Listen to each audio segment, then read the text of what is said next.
नमस्कार दोस्तों, जय श्री राम, जय सीता राम, जय हनुमान, जय बागेश्वर धाम सरकार। दोस्तों, स्वागत है आप सभी का एक बार अपनी सच्ची श्रद्धा के साथ जय श्री राम, जय बागेश्वर धाम, जय हनुमान कमेंट बॉक्स में जरूर लिखें। इस चैनल को अभी सब्सक्राइब कर ले।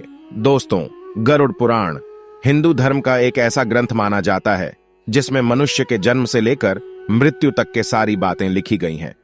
गरुड़ पुराण के प्रेत कल्प में भगवान श्री कृष्ण ने गरुड़ जी को मृत्यु से जुड़ी कई रहस्यमयी बातें बताई हैं। मृत्यु से पहले मिलने वाले संकेत, मृत्यु के बाद की घटनाएं, मृत्युलोक, यमलोक, नरक लोक जैसी चीजों के बारे में विस्तार पूर्वक बताया गया है।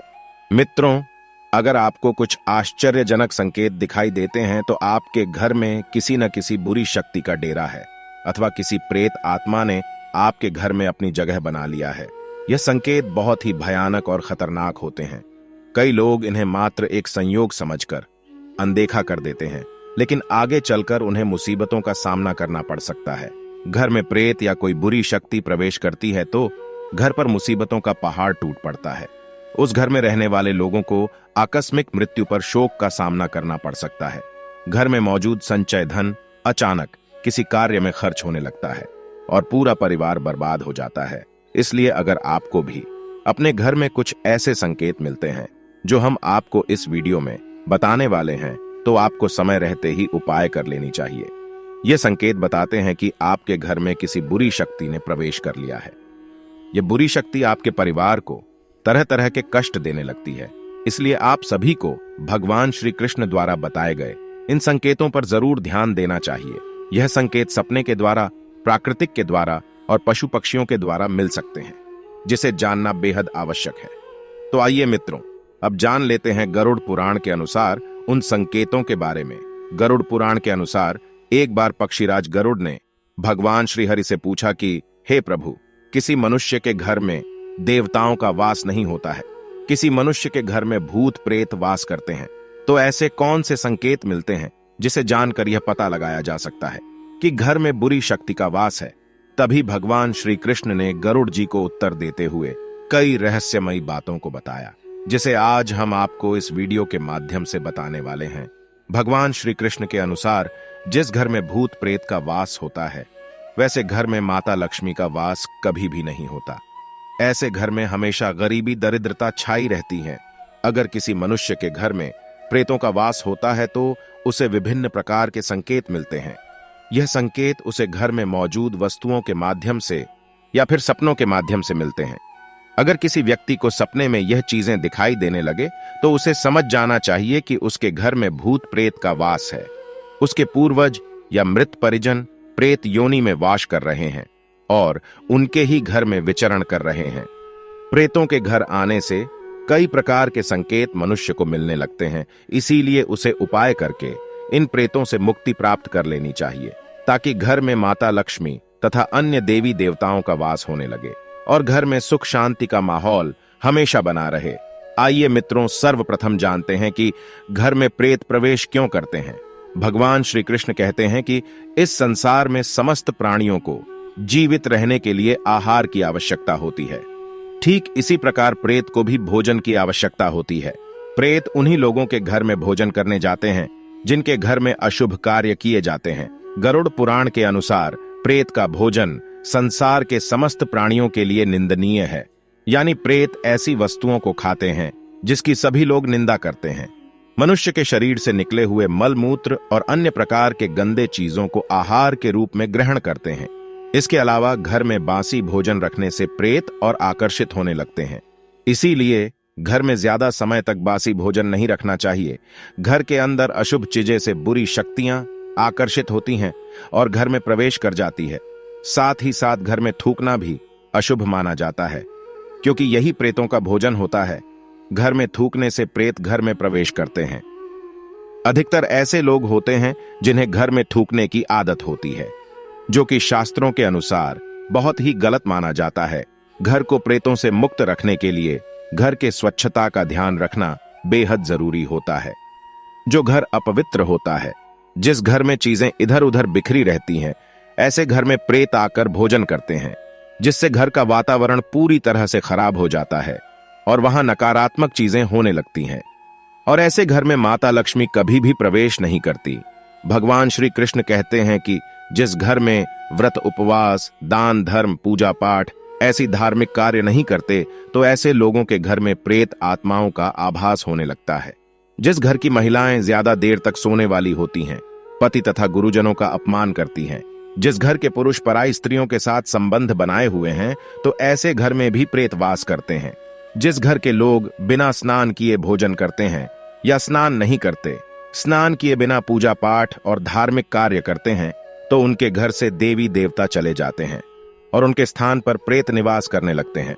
आइए मित्रों, अब जान लेते हैं घर में प्रेत होने के कौन से संकेत मिलते हैं। भगवान श्री कृष्ण के अनुसार भूख और प्यास से व्याकुल होकर प्रेत योनि को प्राप्त मृत परिजन उसके अपनों के घर में ही प्रवेश करते हैं। वह वायु रूप में होते हैं, इसीलिए मनुष्य को दिखाई नहीं देते हैं। वह वायु रूप में ही अपने परिजनों के शरीर में प्रवेश करके उन्हें तरह सत्रह के सपने देते हैं।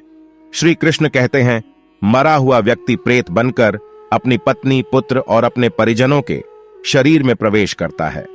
अगर सपने में घोड़ा, हाथी तथा बैल जैसे प्राणी विकृत रूप में दिखाई दे या फिर क्रोध करते हुए आपकी ओर आक्रमण करें, तो आपको समझ जाना चाहिए यह कि आपके घर में प्रेतों का वास है।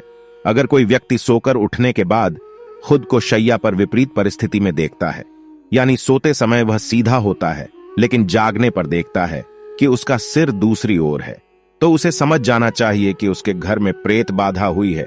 अगर कोई व्यक्ति खुद को जंजीरों में बंधा हुआ देखता है या उसके मरे हुए पूर्वज गंदे कपड़े में दिखाई देते हैं या फिर उनके पूर्वज दूसरों का भोजन चोरी करके भागते हुए दिखाई देते हैं, अथवा वह अपने परिजन को प्यास से तड़पते हुए देखते हैं, तो समझ जाना चाहिए कि उसका मरा हुआ परिजन प्रेत योनि को प्राप्त हुआ है और वह उसी के घर में वास कर रहा है। अगर सपने में कोई जानवर जैसे गाय, बैल, पक्षी, घोड़ा आदि मनुष्य की भाषा बोलते हुए दिखाई देता है, तो समझ जाना चाहिए कि आपके मृत परिजन प्रेत योनि में चले गए हैं और वह आपके ही घर में निवास कर रहे हैं।